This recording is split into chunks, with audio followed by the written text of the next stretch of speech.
नमस्कार, बहुत बहुत स्वागत है आपका आयुर्वेद पर आधारित हमारे इस बेहद खास कार्यक्रम स्वस्थ विचार में। मैं हूं आपके साथ आपका साथी विकास। दर्शकों, स्वस्थ विचार कार्यक्रम एकमात्र ऐसा कार्यक्रम है जिसके माध्यम से आपको तमाम ऐसी जानकारी दी जाती है जो आपके लिए बहुत ज़्यादा लाभदायक होती है। यानी आप अपने तमाम उन रोगों को जड़ से दूर कर सकते हैं केवल जानकारी की वजह से, केवल ज्ञान की वजह से जो इस कार्यक्रम में आपको दिया जाता है। और ये जो जानकारी है ये आयुर्वेद से जुड़ी है। आयुर्वेद में तमाम ऐसी प्राकृतिक चीज़ों के समावेश से हम अपने रोग को दूर कैसे करें वो बातें आप तक हम पहुंचाते हैं, क्योंकि प्रकृति ने हमें बहुत सारी ऐसी चीज़ें दी हैं जो अक्सर हम अपने इस्तेमाल तो करते हैं भोजन के तौर पर, पेट भरने के तौर पर, लेकिन यदि हम उनकी सही पहचान करें, सही जानकारी हो, तो हम उनको औषधि के तौर पर भी इस्तेमाल कर सकते हैं। लेकिन वो होगा तब जब हमें पूरे हर तरीके से हर चीज़ पता होगी, हमारे अंदर जागरूकता होगी अपने स्वास्थ्य और अपने सेहत के प्रति। और इन सभी विषयों में हमारा मार्गदर्शन करते हैं जाने माने आयुर्वेद के ज्ञाता गायत्री सिद्ध पंडित श्री लक्ष्मण दास रतन भारद्वाज जी। चलिए सबसे पहले गुरु जी का स्वागत करेंगे, कार्यक्रम की शुरुआत करते हैं। गुरु जी नमस्कार। नमस्कार। आपके साथ जुड़कर, आपको अपने आप से जोड़कर हम इस कार्यक्रम को एक ऐसा भव्य बनाते हैं, एक कार्यक्रम को एक इस तरीके का ज्ञान का पुंज बनाते हैं जिसमें कि आप प्रकाशमान जितना भी ज्ञान है उसको आप अर्जित करते हैं। यानी हर प्रकार के प्राकृतिक तमाम उन संसाधनों को जिनको हम अक्सर अपने दैनिक दिनचर्या में यूज़ तो करते हैं, यानी प्रयोग में लाते हैं, लेकिन उनका सदुपयोग हम नहीं कर पाते हैं केवल उस ज्ञान की वजह से, केवल जानकारी की वजह से हम इस्तेमाल नहीं कर पाते। कैसे हम उन औषधियों को सेवन करें, अपने रोगों को कैसे दूर कर सकें, वही सब चीज़ें, वही जागरूकता आपको हम इस कार्यक्रम के माध्यम से पहुंचाते हैं। और इसीलिए हम आप सभी से अनुरोध करते हैं कि जब भी आप इस कार्यक्रम को देखने बैठें तो कॉपी और पेन लेकर ज़रूर बैठा करें। जो भी नुस्खे आपको बताए जाएं उनको आप लिख ज़रूर लिया करें। और यदि आपके साथ किसी प्रकार का रोग है, कोई भी शारीरिक कष्ट है, तो सीधे तौर पर आप इस कार्यक्रम से जुड़ें, फ़ोन उठाएं, हमें कॉल करें या आप हमें व्हाट्सएप के ज़रिए संदेश भेज सकते हैं। चलिए आगे बढ़ते हैं कार्यक्रम में और शुरू करते हैं अपने आज के विषय पर चर्चा। गुरु जी, आज के इस अंक में हम बात करेंगे एक ऐसी समस्या के बारे में, अपाच क्रिया। एक, क्योंकि कहते हैं भोजन हम खाते हैं तभी हमारा शरीर चलता है, लेकिन जब वो भोजन ठीक से पचेगा ही नहीं तो उसमें से जो फ्यूल बनना है, जो उसमें से एनर्जी बननी है, वो बन नहीं पाती है। डकारें आती हैं, कई प्रकार के रोग उत्पन्न होने की संभावनाएं बनी रहती हैं। तो सबसे पहले मैं जानना चाहूँगा कि अपाच किस तरीके का रोग है और ये कैसे उत्पन्न होता है? देखिए, अजीर्ण का बिगड़ा हुआ रूप अपाच है। अच्छा।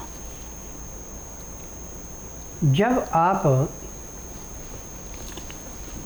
जो भी सामने दिखाई पड़ा मुंह में डालने की करते हैं जी, और पेट को एक इसका स्टोर मान लेते हैं कि स्टोर में डालते जाओ, निकालना नहीं है। बिल्कुल बिल्कुल। जब लीवर के ऊपर चिकनाहट जम जाए या आपका फैटी लीवर हो जाए तो इससे फिर अपाच क्रिया हो जाती है। जो भी आपने खाया पिया पेट में जाके जैसे पानी में पत्थर बैठता है, ऐसे अंदर बैठ जाता है जाके। लीवर उसको पचाता नहीं, सीधा अंदर बैठता है। तो इससे पैंक्रीज इंसुलिन नहीं बनाएगी, पित्ते में तेजाब बढ़ेगा, पेट अच्छा साफ नहीं होगा, गैस बनेगी। आपके अंदर कितना खुशबूदार, कितने भी अच्छी चीज़ रखी है, परंतु आपका मन नहीं करेगा कि मुंह में कुछ डालना है। इसको हम अपाच क्रिया बोलते हैं। और ये रोग ज़्यादातर उन्हीं को होता है जो जीभ के चुटकुरे हैं। बिल्कुल। परंतु स्वास्थ्य विचार एकमात्र आश्रम ऐसा है कि जिसमें आपको किसी डॉक्टर हकीम के पास जाने की ज़रूरत नहीं है। इस अपाच क्रिया को यदि आपके पास गाय का दूध या बकरी का दूध है तो उसका दही जमा के उसकी लस्सी से और पुदीने से इस रोग को आप ऐसे समाप्त करेंगे जैसे कूड़े करकट के ढेर को मार चीज़ की तिल्ली जला के समाप्त करती है। इसका नियम है कि लस्सी मक्खन निकालने के बाद जो मट्ठा बोले, लस्सी बोले, छाछ बोले, एक ही बात है। 1 गिलास ले लें और इसमें 10 ग्राम पुदीना पीस करके चटनी बना लें। उसमें 11 दाने काली मिर्च और 2-3 ग्राम जीरा भून के पीस लें। एक छोटा टुकड़ा दालचीनी का और अनारदाना मिलता है, थोड़ा अनारदाना भी डाल लें। काला नमक या सिंधा नमक उतना डालना है जो कि आपको धीमा सा टेस्ट आए, तेज नहीं करना जी। अब इसको उस लस्सी के अंदर घोल के ऐसे पीना जैसे आप गर्म दूध चुस्का लेके पी रहे हैं। यानी 1 गिलास, ये रायता कहते हैं इसको पुदीने का, 1 गिलास पीने के लिए आपको कम से कम 45 मिनट का समय लगाना पड़ेगा। जब इसको आप सिप सिप करके पिएंगे तो जैसे हमन करने पे हम अग्नि के बीच में घी की और हवन सामग्री थोड़ी थोड़ी डाल के, अग्नि बड़ी प्रचंड होती है, ऐसे भूख खुलेगी, खाया पिया पचेगा और अपाच क्रिया समाप्त हो जाएगी जी। हमारा जो शरीर है ये हड्डी और मांस का लुथड़ा है। जो हमारा लीवर है ये हमारे दाएं हाथ के पसली के नीचे है और इसका काम है कि जो कुछ आपने खाया पिया उसको बड़े आराम से पचा के फिर पैंक्री को देना। पैंक्री इस बीच में से इंसुलिन निकालेगी, फिर वहाँ से निकालने के बाद ये पित्ते को दिया जाएगा। पित्ता उसमें से तेजाब की मात्रा नॉर्मल करके फिर गुर्दे को देगा। गुर्दा जाके टट्टी, पेशाब और खून तीनों चीज़ें अलग अलग करेगा। अब खून को तो तिल्ली को दे के दिल को स्वीकार कराएगा। पेशाब जो है आपका प्रेशर से आएगा। पेट भी ऐसे साफ होगा जैसे सिर के ऊपर से बोझा फेंकते हैं। जब आप 3 या 4 दिन आपको हो जाएं इसको लेते हुए, अब आपको भूख लगना शुरू होगी तो आप इसमें मूंग की दाल को पीस करके दलिया बना लें। अब इसमें हल्का काला नमक, काली मिर्च, जीरा, अजवाइन, दालचीनी पीस के मिला दें। छौंक नहीं लगाना। अब इसको आप बिल्कुल पतला जैसे सूप पीते ऐसे इसको गलाना और आस्ता आस्ता पीना। यदि आपने 1 कटोरी दलिए की पीनी है तो आपको 1 घंटा लगाना पड़ेगा और इसके बीच में 2 गिलास आपने गर्म पानी, लहसुन, प्याज, अदरक का रस मिला के पीना। उसका तरीका है कि 2-3 घूंट आपने जो आपने दलिया बनाया है सूप जैसा, इसके लिए फिर 2 घूंट पानी पिया, फिर थोड़ा विश्राम करके फिर दलिया लिया, फिर पानी पिया। पानी पीने में, दलिए खाने में यदि आप 1 घंटा लगा देते हैं, उसके बाद दातन कूड़ा करके 5 मिनट के लिए आप वज्रासन बैठ जाते हैं। फिर उसके बाद उठ करके 10 मिनट सैर करके आप 20 मिनट के लिए सब आसन लेट जाते हैं। फिर 5 मिनट के लिए आप बाईं साइड लेटें, 3 मिनट के लिए दाईं साइड लेटें।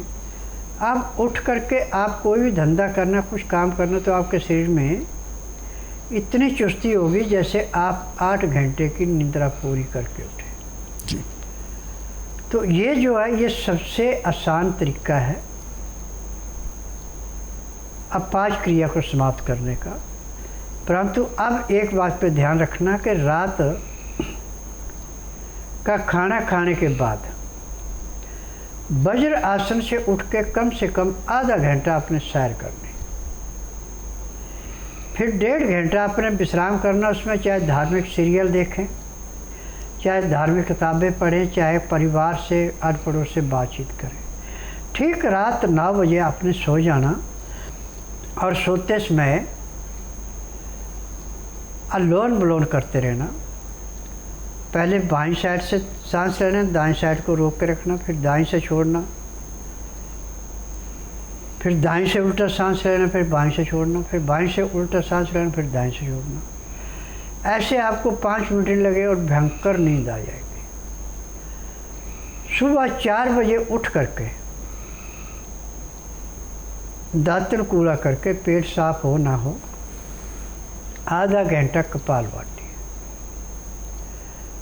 और कपालभाति करते समय जो मर्द है वो तो चारों उंगलियां और अंगूठे के नाखून से नाखून ऐसे रगड़ता जाएगा।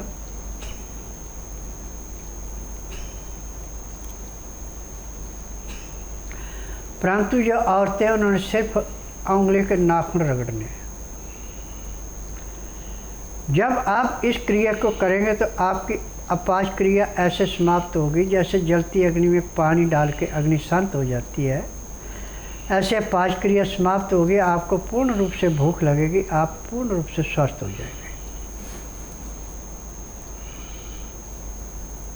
कपालभाति करने के बाद 8-10 बार अग्निसार करें। आधा घंटा भस्त्रिका करें,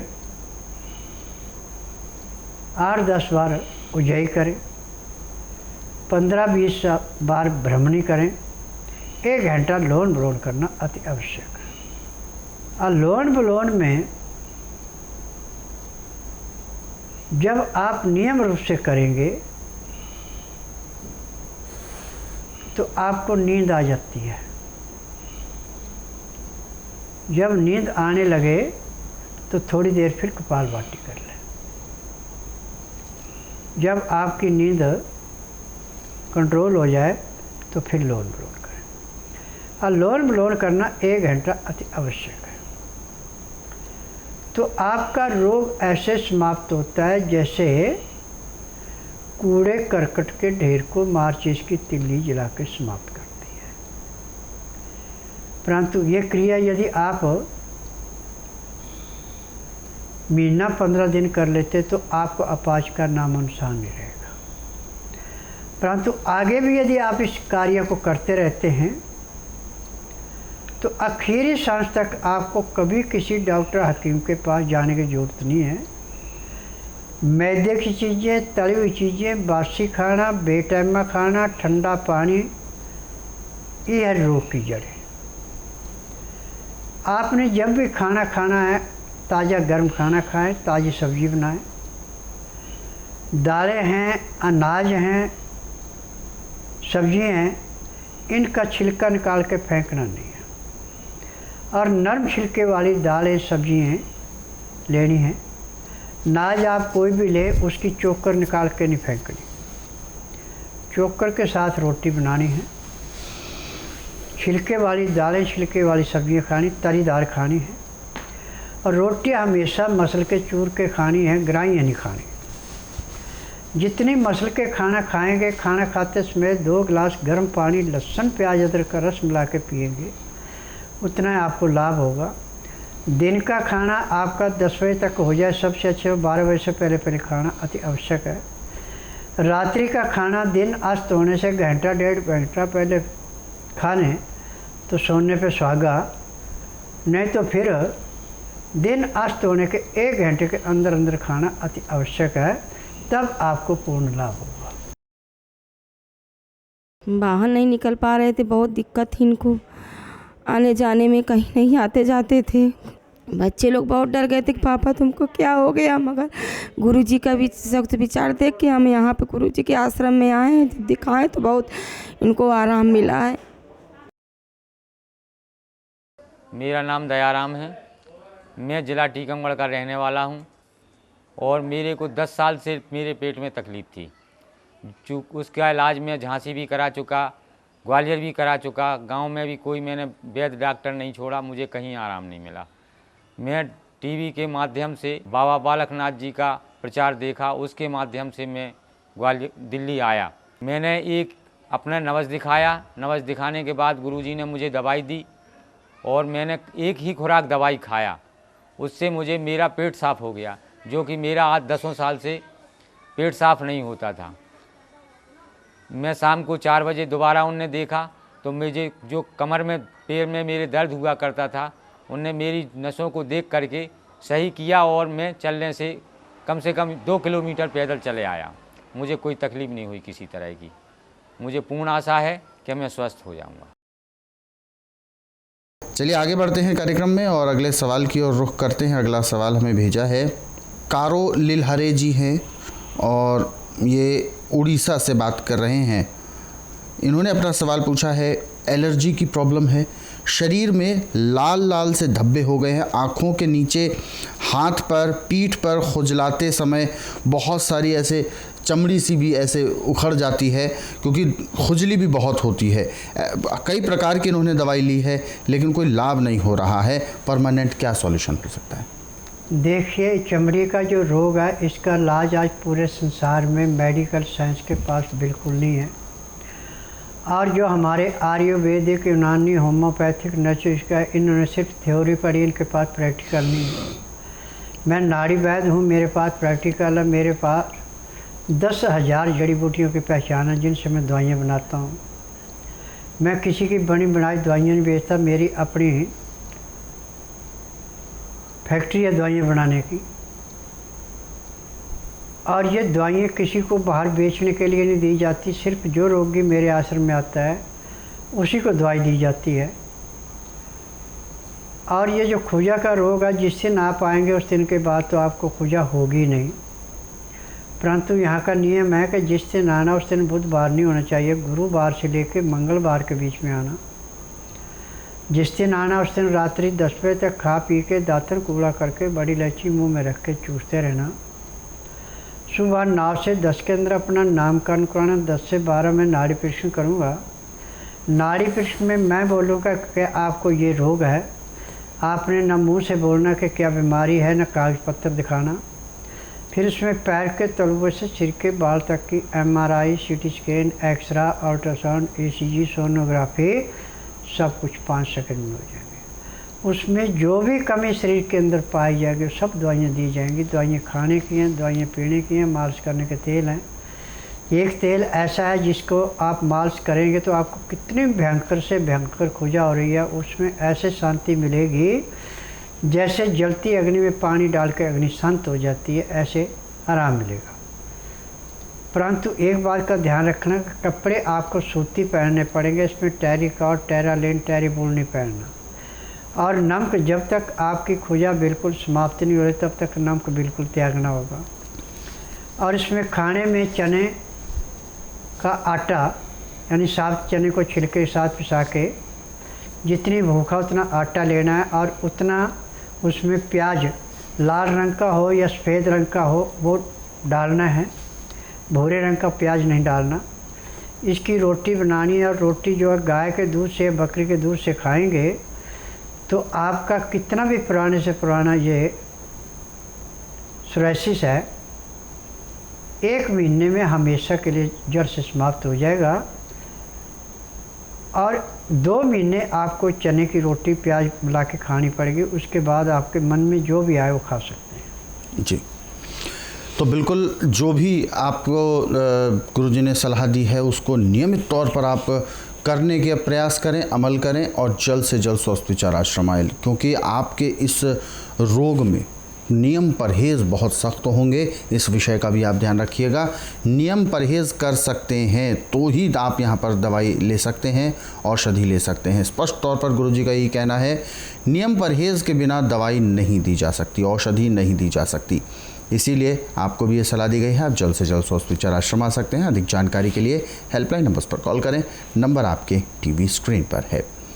फिलहाल एक और दर्शक हैं हमारे साथ लाइन पर, आइए उनसे बात करते हैं और जानते हैं क्या है समस्या। हेलो। हेलो। नमस्कार। नमस्कार गुरु जी, नमस्ते जी, क्या शुभ नाम है आपका? शिवा प्रजापति विश्राम से बात कर रहा हूँ। जी, अपना सवाल पूछें, गुरुजी आपको सुन रहे हैं, पूछिए क्या है आपका सवाल? सर मेरे को सफेद दाग की प्रॉब्लम आ रही है। जी, सफ़ेद दाग की प्रॉब्लम है। हाँ, सफेद दाग की प्रॉब्लम है। कब से दिक्कत हो रही है आपको? सर मेरे को 3 से 4 महीने हो गए। उम्र कितनी है आपकी? सर 18 वर्ष। जी गुरुजी। देखो बेटा, सफ़ेद दाग पड़ने का एक कारण नहीं, इसके 5-6 कारण हैं। यदि आप दूध के साथ नमक लेते हैं सफ़ेद दाग पड़ेंगे। मूली के परांठे के साथ दूध लेते हैं, आपको सफ़ेद दाग पड़ेंगे। मीट या मछली खा के आप दूध पीते हैं, सफ़ेद दाग पड़ेंगे। पेठे की मिठाई के साथ दूध पीते हैं, सफ़ेद दाग पड़ेंगे। अब दाग चाहे किसी भी कारण से पड़े, नाड़ी परीक्षण के बाद जो भी आपके अंदर सफ़ेद दागों का नुक्स पाया जाएगा, दवाइयाँ खाने की हैं, पीने की, मालिश करने के तेल हैं, आँख में, नाक में, कान में डालने की दवाइयाँ नियम से लेते हैं, परहेज करते हैं, तो खून के अंदर जो इसका इन्फेक्शन है वो समाप्त हो जाएगा। और जैसे गीले कपड़े को छाया में रख के आस्ता आस्ता हवा लग के सूखता जाता है, ऐसे आपके दाग जो है सफ़ेद ये मिटते जाएंगे। जो आपकी नेचुरल चमड़ी थी वो चमड़ी वैसे की वैसी हो जाएगी। परंतु 1 दिन या 2 दिन का इलाज नहीं है, इसमें कम से कम आपको महीना सवा महीना तो जरूर लगेगा, जिससे फालतू भी लग सकता है। और आगे भी खान पान पे ध्यान देना कि नमक के साथ कभी दूध नहीं लेना, पेठे की मिठाई के साथ दूध नहीं लेना, मीट या मछली खा के दूध नहीं पीना, और मूली के परांठे के साथ कभी दूध नहीं लेना। तो बिल्कुल आपकी ये जो दिक्कत है ये बिल्कुल दूर होगी, लेकिन इसके लिए आपको स्वस्थ विचार आश्रम आना है। अधिक जानकारी के लिए आप हेल्पलाइन नंबर्स पर कॉल कर सकते हैं, नंबर आपके टीवी स्क्रीन पर है। और दर्शकों, मैं आप सभी को इस विषय को ध्यान भी दिलाना चाहूँगा कि जब भी आप इस कार्यक्रम को देखते हैं तो इसमें जो उपचार आपको बताए जाते हैं उनको आप लिखने का प्रयास ज़रूर करते हैं, लेकिन यदि आप नहीं भी लिख पाते हैं तो परेशान होने की आपको आवश्यकता नहीं है। आप वही नुस्खे उपचारों को विशेष तौर पर पढ़ सकते हैं, समझ सकते हैं पुस्तकों के ज़रिए, यानी स्वस्थ विचार पुस्तकों को आप अपने घर पर डाक के माध्यम से, स्पीड पोस्ट या कुरियर के माध्यम से भी मंगवा सकते हैं। इसके लिए आपको हेल्पलाइन नंबर्स पर कॉल करना है सुबह 10 बजे से शाम 4 बजे के बीच में, जो कि नंबर आपके टीवी स्क्रीन पर है। और हमारे इन कार्यक्रमों को आप अपने सरल सुविधाजनक समय पर देखना चाहते हैं तो यूट्यूब के ज़रिए देख सकते हैं। हमारा यूट्यूब चैनल स्वस्थ विचार सेहत की बात, इस यूट्यूब चैनल को आप सर्च करें, सब्सक्राइब करें और इन कार्यक्रमों को ज़रूरतमंदों तक शेयर ज़रूर करें। फिलहाल कार्यक्रम में वक्त इशारा कर रहा है विराम देने का। गुरुजी, आप हमारे स्टूडियो में आए, कीमती मार्गदर्शन दिया, आपका बहुत बहुत धन्यवाद। नमस्कार। दर्शकों, आज के इस विशेष कार्यक्रम में बस इतना ही। आप सभी लोग स्वस्थ रहें, निरोगी रहें, इन्हीं शुभकामनाओं के साथ हम आपसे लेंगे इजाज़त। अगले अंक में आपसे फिर होगी मुलाकात एक नए विषय के साथ। तब तक के लिए मुझे दीजिए आज्ञा। नमस्कार।